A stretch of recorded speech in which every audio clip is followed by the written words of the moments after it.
Hey friends, Ryan Dohrn here, your global sales coach, and this week our tip is all about managing your life to meetings. Now I know a lot of you work for a sales manager or a VP of sales that's all about pounding out the phones.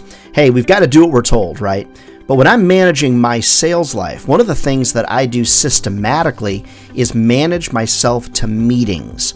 How many phone calls do I need to make? How many emails do I need to send to get to a meeting? When I think about that math, I can really plan out my day because I need meetings to close deals. Without meetings, I'm not going to get to propose business and close deals. So I work myself backwards.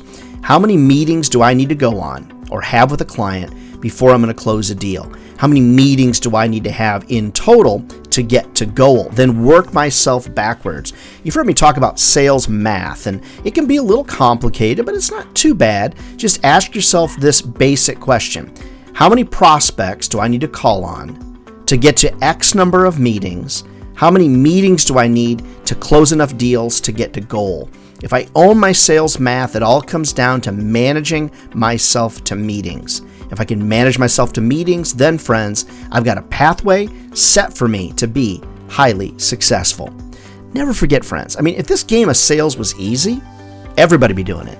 And they're not. So we're either nuts, which I guess is possible, or friends, we found a career that'll feed our families for a lifetime.